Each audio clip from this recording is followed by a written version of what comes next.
Hello friends, welcome to Examy. I am Sushil Ragade, ex manager, Reserve Bank of India. तो कुछ दिन पहले मैंने एक गूगल फॉर्म शेयर किया था जिसमें मैंने कहा था कि आप अपनी जो कुछ भी क्वेरीज़ है वो इस फॉर्म में भर दीजिए। और वैसे भी मैं डेली भी नियर अबाउट 30-40 क्वेरीज़ रिजॉल्व करता हूँ। लोग मुझे फेसबुक पे पूछते हैं, टेलीग्राम पे पूछते हैं, कुछ जिनके पास जीमेल है, टेलीग्राम है, देन लिंक्डइन है, तो बहुत प्लेटफॉर्म पे मुझे क्वेरी आती है। तो अब तक मैंने नोटिफिकेशन आने के बाद कम से कम 200-300 क्वेरीज़ मैंने रिजॉल्व की होगी। और अभी ये नियर अबाउट 550 के आसपास क्वेरीज़ आई है। तो मैं यहाँ पे जनरल एक्सप्लेन करूँगा मैक्सिमम क्वेरीज़ क्या है, और कुछ क्वेरीज़ मैंने उसमें से सैम्पल जो सिमिलर है उसमें से कुछ सैम्पल मैंने यहाँ पे लिए है। तो मैक्सिमम क्वेरीज़ यहाँ पर रिजॉल्व हो जाएगी।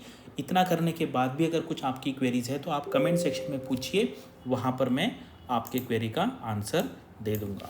ठीक है। और यहाँ पर ना फॉर्म भरने से पहले मैं बताऊँगा आपको किस टाइप की मिस्टेक्स होती है, तो वो मिस्टेक्स अवॉइड कीजिए और केयरफुली फॉर्म भरिए। अदरवाइज़ ना लोग, मैंने देखा है कि बहुत बेसिक मिस्टेक करते हैं, वो भी मैं बताऊँगा। और स्टार्टिंग में क्या लगता है कि यार मेरे से मिस्टेक नहीं होगा, दूसरे से होगा, मेरे से नहीं होगा, ऐसे लगता है, लेकिन ये मिस्टेक्स हो भी सकती। तो इसलिए केयरफुल रहना है और थोड़ा सा इतना हड़बड़ाहट में फॉर्म नहीं भरना है। ठीक है।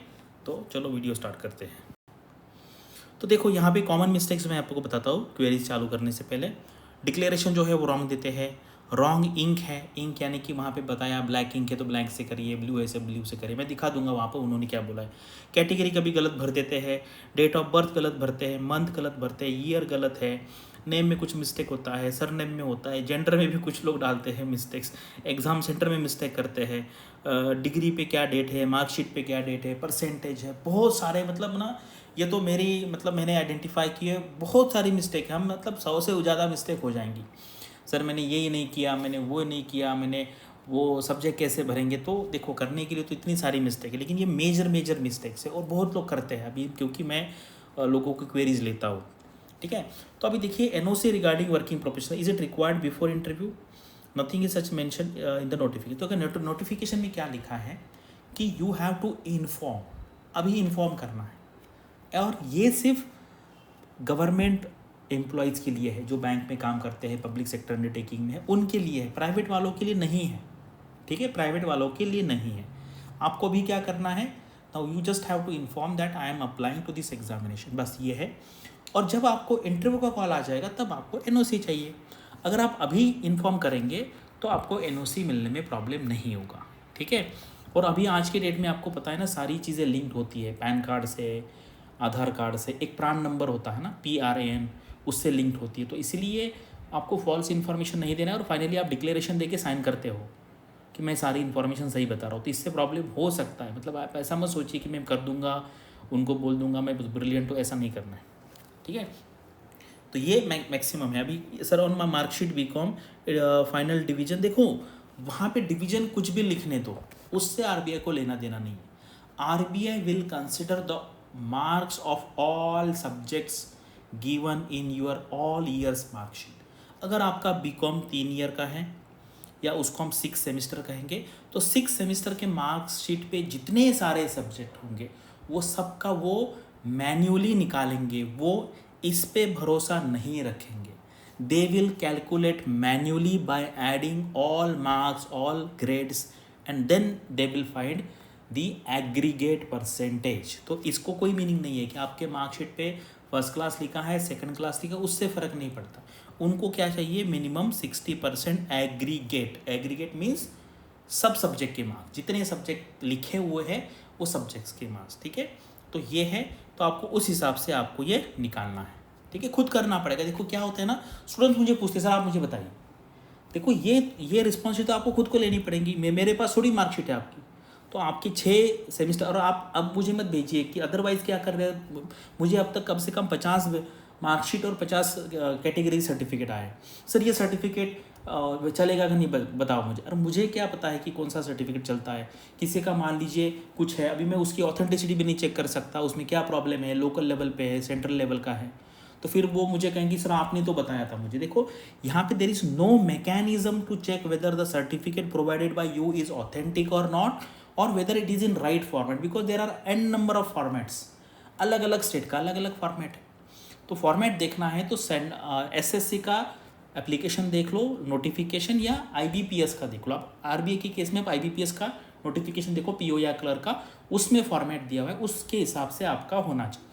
ठीक है, तो वो कोई वेरीफाई नहीं कर सकता। कम से कम आपको उतना तो आना चाहिए कि यार मेरे परसेंटेज 60% एग्रीगेट हो रहे हैं नहीं हो रहे। आप अगर दूसरे से, इसका मतलब क्या होता है ना, we are not able to take a this simple decision कि सर आप ही मुझे बताओ। मैं देखो अभी कुछ लोग बोल रहे सर ये मेरा फॉर्म है, चेक करके बताओ इसमें मिस्टेक है नहीं। देखो ऐसा तो नहीं हो सकता, ये 1% है, मैं ऐसा नहीं कर सकता। बहुत रिक्वेस्ट है मेरे पास, ऐसे 50-100 रिक्वेस्ट आई है, सर ये मेरा बायोडाटा फॉर्म है, सर ये हमारा एप्लीकेशन फॉर्म है, चेक करके मुझे बताइए। ऐसा करने से नहीं होगा।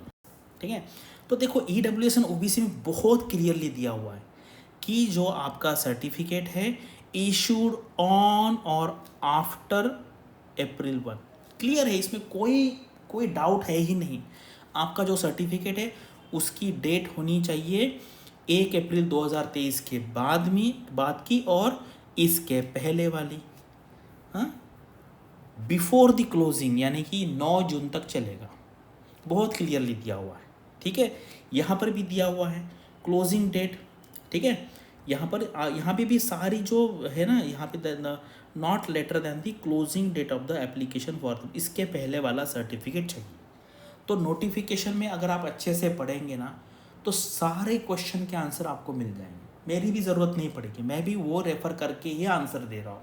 कभी कभी इंटरप्रिटेशन में प्रॉब्लम है, उसके लिए मैं हूँ। मैक्सिमम क्वेरीज मैं रिजॉल्व करता हूँ। अब तक 200-300 तो मैंने रिजॉल्व कर दी है। ठीक है, मेरा इसमें 3-4 घंटे टाइम जाता है। अगर आप कोई है, आप इंडिया में अगर इतना 4 घंटे आपको आपके क्वेरीज का रिजॉल्व कर रहा है तो मुझे बताइए। ठीक है, अभी क्या है एज लिमिट, देखो एज लिमिट यानी कि इस डेट को आपका एज जो है मैक्सिमम 30 होना चाहिए। ठीक है, मैक्सिमम 30 होना चाहिए। एजुकेशनल क्वालिफिकेशन के लिए भी ये है। इसके पहले आपका रिजल्ट आना चाहिए। सर्टिफिकेट की भी बात नहीं कर रहा हूँ, आपका रिजल्ट 1 मई 2023 से पहले आना चाहिए।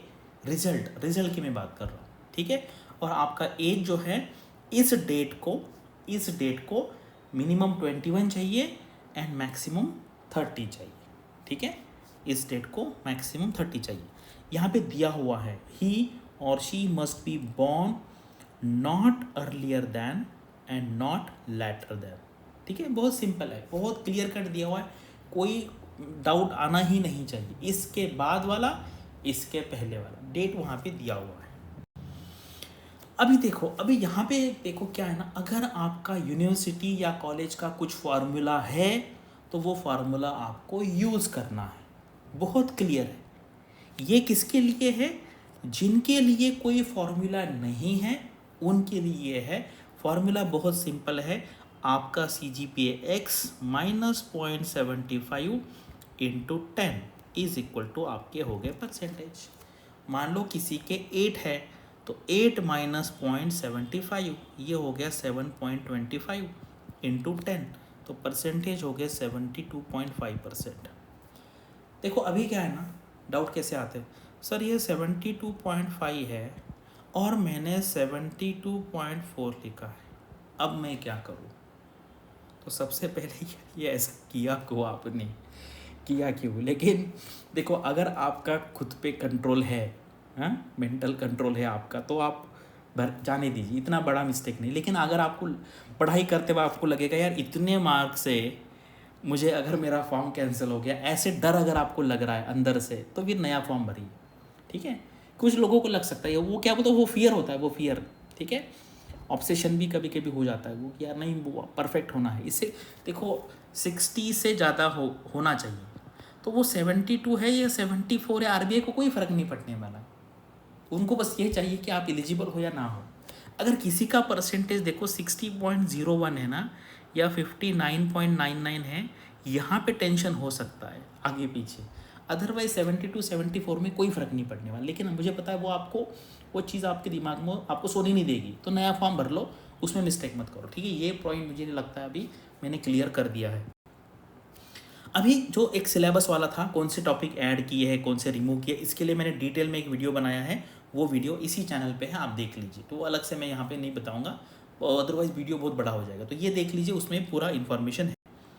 ठीक है, अभी देखो यहाँ पर आप यहाँ पे आपको ना एंड और का इंपॉर्टेंस पता चलेगा। देखो यहाँ पे एंड लिखा है, एंड, ठीक है, और यहाँ पे और है, यानी कि आप जनरल एंड डीपीआर ऐसा कॉम्बिनेशन में भर सकते हैं, और या आप जनरल एंड डीएसआईएम भी भर सकते हैं, ठीक है। आप डीपीआर एंड डीएसआईएम ऐसा फॉर्म नहीं भर सकते, ठीक है। ये ऑप्शन चलेगा, ये भी चलेगा। ऐसे बहुत कम लोग होंगे कि ये दोनों के लिए एलिजिबल होंगे, ठीक है।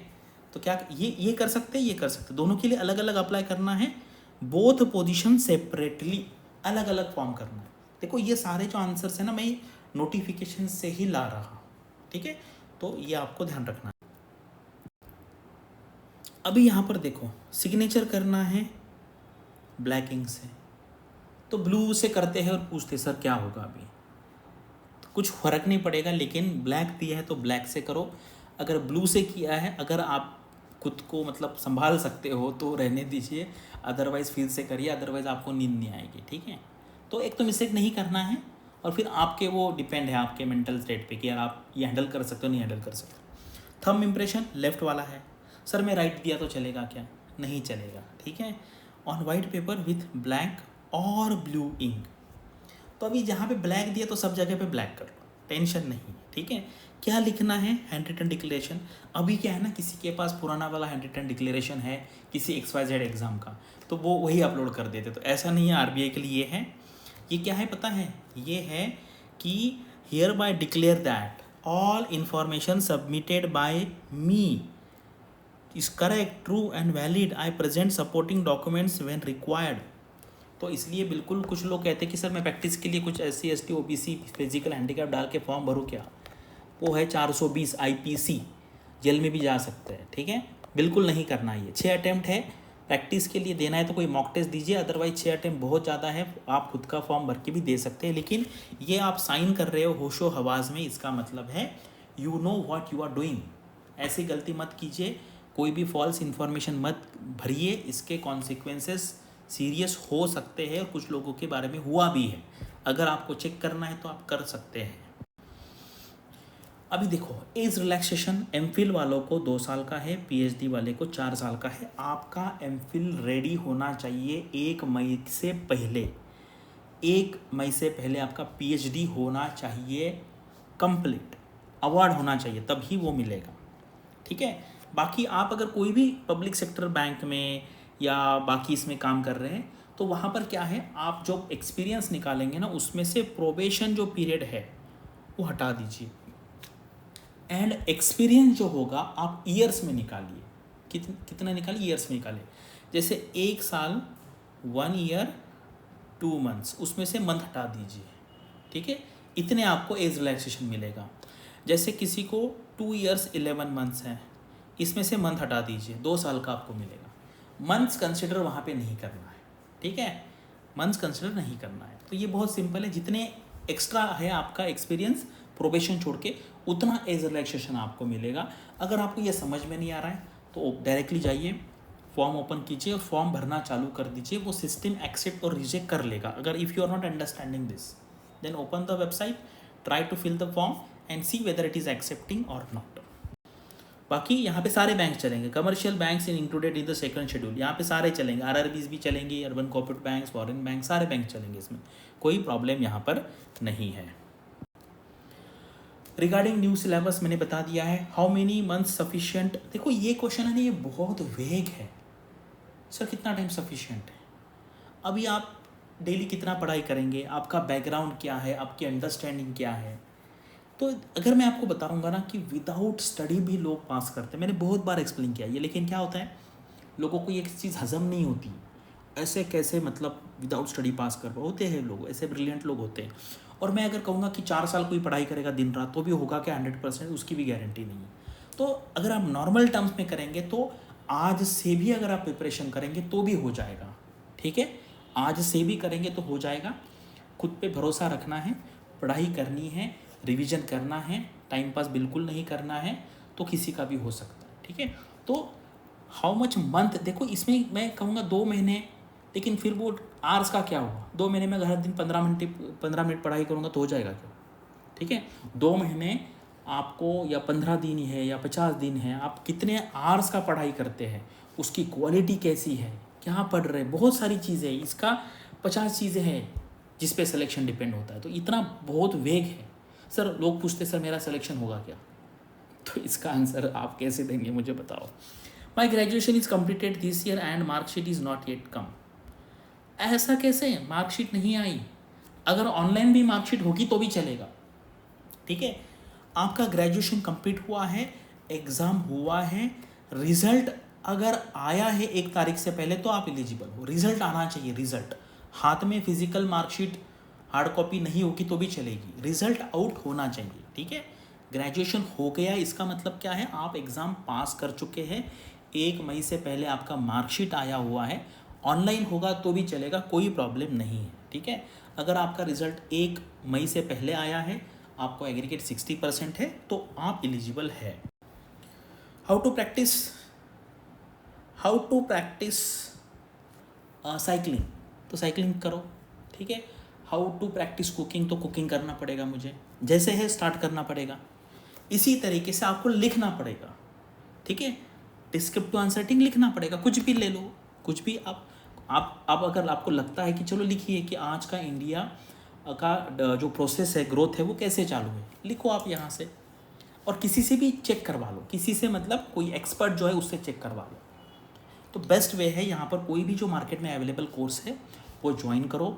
वहाँ पे आपको क्वेश्चन मिलेंगे, जैसे हमारे प्लेटफॉर्म पे क्वेश्चन है, आप उसके आंसर लिखो जितना आता है। अदरवाइज़ पहले क्वेश्चन पेपर देख लो, बहुत सिंपल है। यहाँ पे लोग क्या कहते हैं कि सर मुझे तो कुछ नहीं पता, तो क्वेश्चन पेपर देख लो, उसके बारे में नोट्स में पढ़िए, बुक में पढ़िए, गूगल में पढ़िए, थोड़ा बहुत मगअप करने का ट्राई कीजिए, और फिर थोड़ा सा 2-3 घंटे का ब्रेक लीजिए and then try to write the answer, ठीक है। सबमिट कीजिए, हमारे एक्सपर्ट उसको इवेल्युएट करेंगे, आपको फीडबैक देंगे। वो फीडबैक पढ़िए, उसमें क्या लिखा है, क्या चीज़ें अच्छी है, क्या चीज़ें इंप्रूवमेंट बोला है, फिर से लिखो, फिर से करो, फिर से लिखो। ऐसे करने से होगा वो, ठीक है। तो ये कोई ऐसा मतलब ऐसा रॉकेट साइंस नहीं है, बहुत सिंपल है। और यहाँ पे देख के नहीं लिखना है, पढ़ के लिखना है। जैसे मान लीजिए डिमोनेटाइजेशन पे आपको लिखना है, तो डिमोनेटाइजेशन के बारे में पहले 5 घंटे पढ़ो, जहाँ से मिलता है वहाँ से पढ़ो, 2 घंटे का गैप दो, और फिर एग्जाम लाइक सिचुएशन में लिखो, देख के मत लिखो, खुद के मन से लिखो, तो होगा। How to clear first attempt, बहुत पढ़ाई करनी पड़ेगी। अभी से जितना अवेलेबल टाइम है, अभी फेज़ 1 पे फोकस करो। ऐसा क्वेश्चन है, फेज़ 1 पे फोकस करो, 50 मॉक टेस्ट सॉल्व करो, 50 मॉक टेस्ट सॉल्व करो, ठीक है। सॉल्व करना है, एनालिसिस करना है, सॉल्व करना है, एनालिसिस। अगर आप 50 करेंगे सिंसियरली एनालिसिस सारे क्वेश्चन का, तो आपका सिलेक्शन हो जाएगा।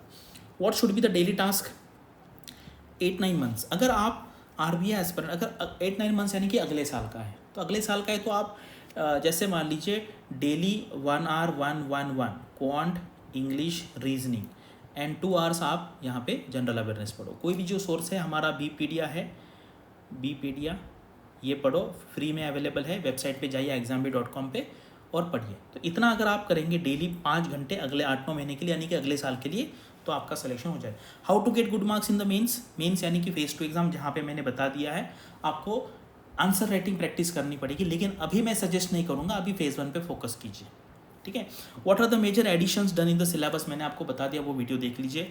What should be the overall strategy है 55 डेज़ के लिए, तो अभी आप बस फेज़ 1 आपको करना है, ठीक है। अभी यहाँ पे मुझे ये नहीं पता ना कि आपके पास कितना टाइम अवेलेबल है, इसलिए हमारे कोर्स में ना एक एक्सक्लूसिव नाम का कोर्स, एक फीचर है। उसमें होता क्या है ना, स्टूडेंट मेरे साथ डायरेक्ट इंटरेक्शन करते हैं, 1-on-1 इंटरेक्शन। वो मीटिंग में सिर्फ मैं और वो रहूँगा, क्योंकि मुझे पता नहीं आपका ग्रेजुएशन क्या हुआ है, आप अभी जॉब कर रहे नहीं कर रहे, आप कितना घंटा पढ़ाई कर सकते हैं, आपके कौन से एरिया स्ट्रेंथ है, कौन से वीकनेस है, उस हिसाब से फिर मैं हर एक को बता सकता हूँ। इतने से तो नहीं होगा, लेकिन मैं आपको एटलीस्ट बताऊँगा कि अभी से फेज़ 1 पे फोकस करो, और कम से कम 50 MTs यानी कि मॉक टेस्ट सॉल्व करो, अलग अलग प्लेटफॉर्म से कम मिनिमम 2 मैक्सिमम 3 प्लेटफॉर्म से आपको सॉल्व करना है, क्योंकि अलग अलग वैरायटी मिलेगी आपको। What question I can expect numerical, देखो न्यूमेरिकल पे तो अभी क्वेश्चन नहीं आ रहे हैं, लेकिन बेसिक क्वेश्चन आएंगे, जैसे रेशियो एनालिसिस है, फाइनेंशियल स्टेटमेंट है, बेसिक क्वेश्चन आएंगे। तो इसके लिए क्या करना है, इस गोइंग थ्रू फॉर्मूलाज इनफ। देखो इनफ ऐसे कुछ नहीं होता है, देखो क्या कहते हैं सर, ये इनफ होगा क्या, वो इनफ होगा क्या। जैसे मान लीजिए लोग बोलते हैं कि 6 महीने का GA इनफ होगा क्या, इनफ का मतलब क्या है। आपने 6 महीने का किया है, मैं पूछूं कि आपको कितना याद है, आपने मगअप किया है, आपको सारे चीफ मिनिस्टर पता है, सारे गवर्नर्स पता है, सारे कंट्रीज़ के प्रेसिडेंट प्राइम मिनिस्टर पता है, सारे आपको नेशनल पार्क पता है, तो ये इनफ जो होता है ना कि मैंने सर 6 महीने का किया, तो वो हम सिर्फ पढ़ते हैं और उसको बोलते हैं मैंने किया। ऐसा नहीं, मगअप करना पड़ेगा आपको। बजट पढ़ा है, कितनी चीज़ें आपको याद है? 50 चीज़ आप लिख सकते हैं क्या बजट में से, इकोनॉमिक सर्वे में से? तो वो उसको कहते हैं रियल पढ़ाई। ठीक है। How to cover vast syllabus grade B with topic is very important. देखो यहाँ पे ऐसा नहीं, आपको सब कुछ करना पड़ेगा। अभी आप क्वेश्चन पूछ रहे हैं तो अभी आप फेज़ 1 पे फोकस कीजिए। ठीक है, फेज़ 1 पे फोकस कीजिए। डिस्क्रिप्टिव आंसर राइटिंग अभी मत कीजिए, इसको अभी मत कीजिए, अभी से फेज़ 1 पे फोकस कीजिए। फेज़ 1 के बात करेंगे। ये क्वेश्चन मत पूछिए कि 21-20 दिन में होगा क्या। ठीक है, अगर उसके पीछे जाएंगे तो आपका फेज़ 1 रह जाएगा। तो अभी जितने लोग ये वीडियो देख रहे हैं वो नोटबुक में लिख लीजिए कि सर मुझे फेज़ 1 क्लियर करना है, उसके बाद मुझे फेज़ 2 के लिए अलाउ किया जाएगा एग्ज़ाम देने के लिए। ठीक है, तो फेज़ 1 पे ही फोकस करना है। अभी आप ये वो बिल्कुल टाइम नहीं सर अभी मैं डिस्क्रिप्टिव आंसर राइटिंग की प्रैक्टिस करूँ। मुझे बताओ, जो पिछला एग्ज़ाम हो गया तो तब से अब तक आपको करना चाहिए था। तो अगर अभी ये टाइम है तो अभी फेज़ 1 करना है। 21 डेज गैप है, should focus on static part. अभी नहीं करना है, बिल्कुल नहीं करना है, अभी ये नहीं करना है, अभी सिर्फ फेज़ 1 ही करना है। I am eligible, I have done my graduation in BSc, do not have 60% BSc, I have done my LLB। देखो LLB भी ग्रेजुएशन है, BSc भी ग्रेजुएशन, तो LLB में 60% एग्रीगेट तो आप चलेगा। ठीक है, कोई प्रॉब्लम नहीं है। 3 इयर्स की डिग्री है आपकी, 3 इयर्स की डिग्री है तो आप एलिजिबल है। LLB के बेस पे आप एलिजिबल है, because LLB is a separate degree. ठीक है, LLB is a separate degree, तो उसके बेसिस पे अगर 60% है आपको तो आप एलिजिबल है। स्केल 1 ऑफिस से publish by my age 31 relaxation criteria, I am getting eligibility. So देखो मैंने आपको बता दिया है इसके पहले, ये क्वेरी जो है इसका आंसर मैंने दे दिया है। ठीक है, या आप मेरे इसमें यूट्यूब पे चेक कीजिए, मैंने इसके ऊपर डिटेल वीडियो बनाया है। कुछ नहीं है आपको, देखो आपको सोचना नहीं है, आप फॉर्म ओपन कीजिए, भरना चालू कर दीजिए फॉर्म, तो वो ऑटोमेटिक बता देगा आपको कि आप एलिजिबल है या नहीं है। ठीक है, अगर आपको वो मैंने जो एक्सप्लेन किया है वो समझ में नहीं आ रहा है तो आप डायरेक्टली फॉर्म भरना चालू कर दीजिए। Yes, below mention query, PSB as a assistant manager, should I ask NOC from the? अभी NOC नहीं, अभी सिर्फ इन्फॉर्म करना है, you have to inform. Should I just inform? Yes, अभी इन्फॉर्म करना है। इंटरव्यू के टाइम पे NOC लेना है। Relieving certificate sufficient? नहीं, ऐसा रिलीविंग सर्टिफिकेट चलेगा, क्योंकि जब आप रिज़ाइन करेंगे, रिज़ाइन कब किया माना जाता है? जब आपको रिलीव किया जाएगा तभी रिज़ाइन माना जाता है। अदरवाइज मैं रेजिग्नेशन अभी दे दूंगा, वो रेजिग्नेशन माना नहीं जाएगा, उनको एक्सेप्ट करना है। आपके कुछ इंक्वायरी चालू है, कुछ पैसा बाकी है, कुछ लोन लिया है, तो वो सारा करने के बाद आपको रिलीविंग मिलता, तभी वो रिजिग्नेशन माना जाएगा। ठीक है, तो मैंने ये सारे आपके आंसर्स किए। जब आपका सारा कुछ हो जाएगा, देखो पिछले साल के 7 लोग हैं जो मेडिकल रीज़न के वजह से जिनका ज्वाइनिंग अभी तक हुआ नहीं है, तो आपको क्या करना है? रिज़ाइन नहीं करना है, पूरा मेडिकल हो जा देना है। उसके बाद आपका एम्प्लॉयर वेरिफिकेशन है, पुलिस वेरिफिकेशन है। आज के डेट में ये बहुत स्ट्रिक्ट हो रहा है। नाबार्ड डेवलपमेंट असिस्टेंट में भी 2 लोगों का अभी होल्ड पे है, एक को तो क्लियरली कह दिया कि आप अभी चले जाओ। ठीक है, तो ये रिज़ाइन नहीं करना है जब तक आपका सारा कुछ हो जाता नहीं तब तक। ठीक है, तो इसलिए अगर पैसे देख के भी अगर मान लीजिए ये करना पड़ा आपको कि नोटिस पीरियड होता है ना, तभी रिज़ाइन करना है। ठीक है, वो रिस्क मत लीजिए। How to prepare current affairs ESI? देखो यहाँ पर क्या है ना, ये कहने के लिए तो एक लाइन का क्वेश्चन है, तो मैं बहुत अभी आपको इसका सिंपल, जिनको प्रिपरेशन का टेंशन है ना, तो वो मार्केट में रेडीमेड कोर्सेस है। देखो क्या होता है ना, कभी भी हम just consider if you are paying for something, आप फ्लाइट में जाते हो तो आप कुछ पे करते हो 5,000 10,000, क्यों? Because they are saving your time. ठीक है, आप ट्रेन में जाते हो, they are saving your time.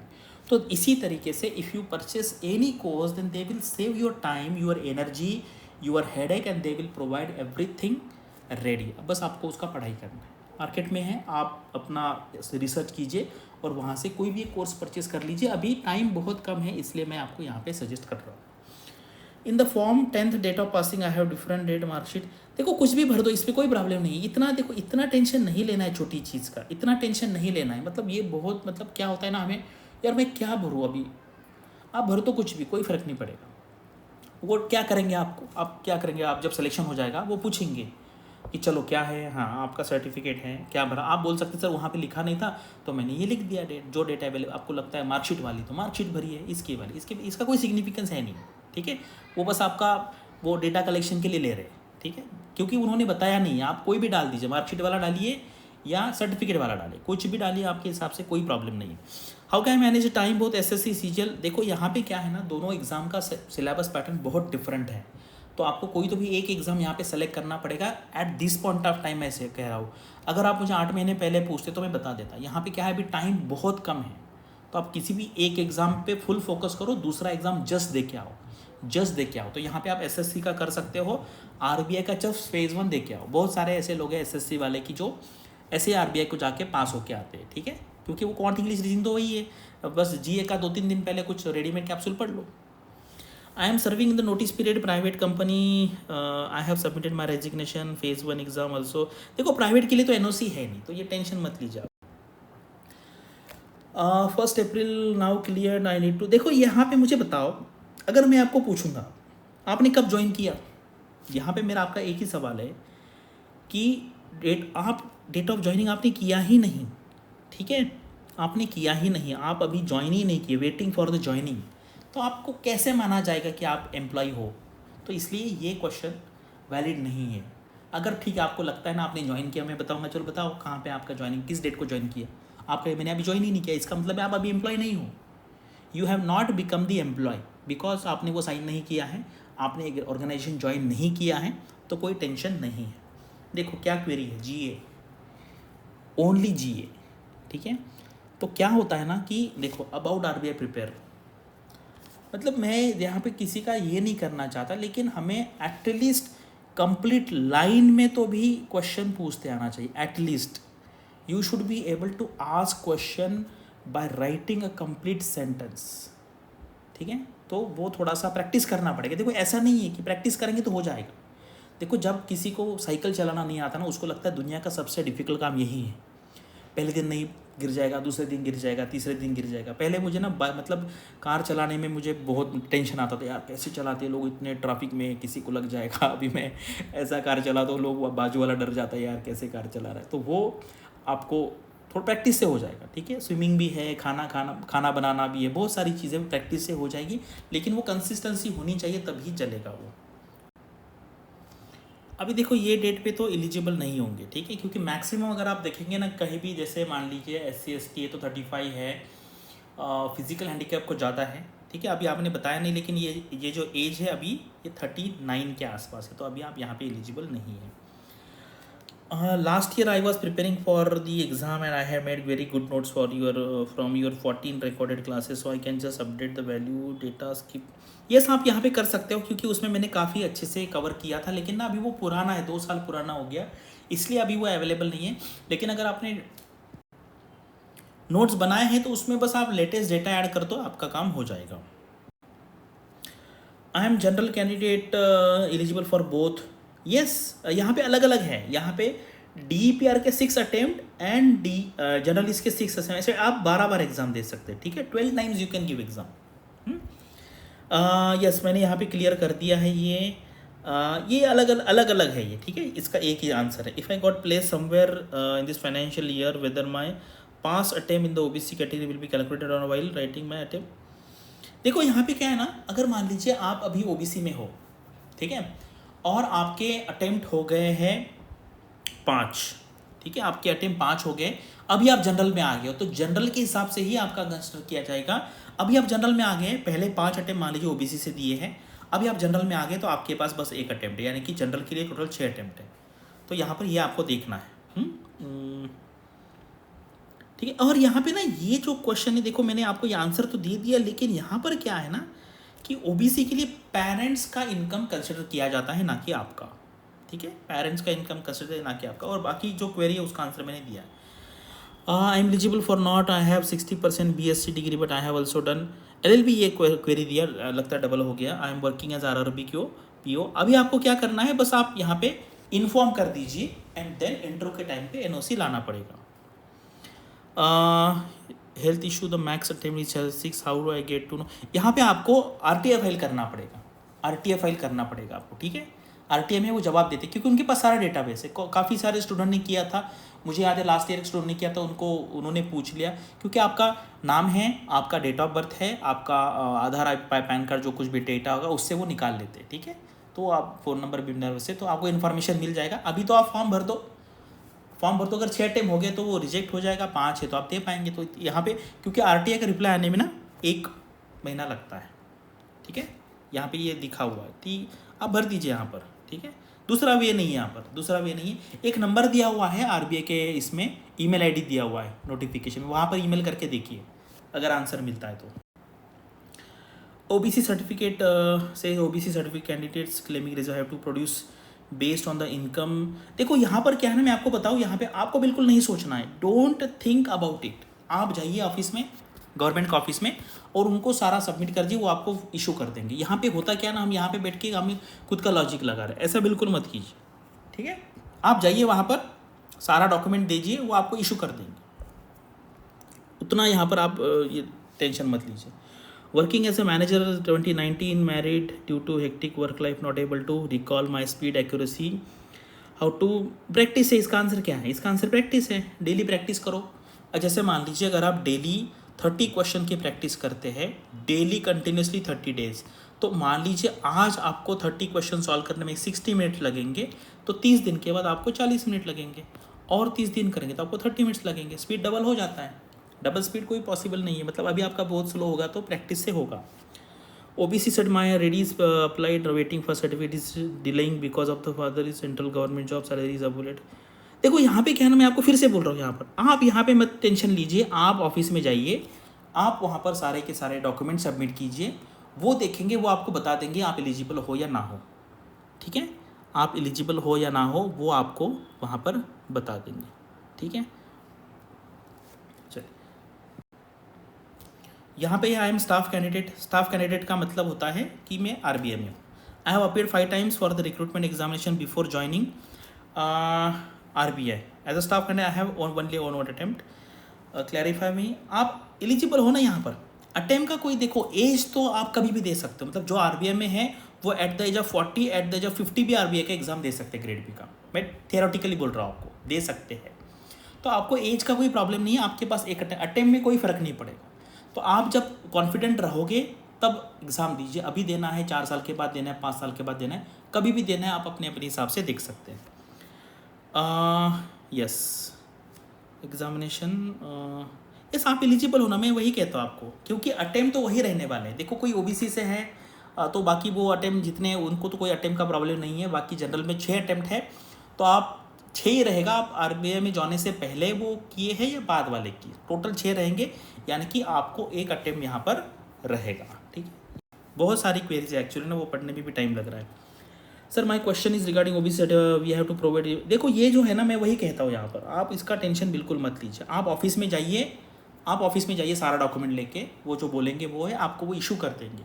क्योंकि क्या है ना, वो प्रोसीजर बहुत कॉम्प्लिकेटेड है। यहाँ पे आप और मैं बैठ के यहाँ पे हम क्यों इसमें दिमाग लगाए। आप वहाँ पे जाइए, वो आपको इशू कर देंगे if everything is in like according to the rule. Civil engineering pass out है, AP स्टेट गवर्नमेंट में काम कर रही है।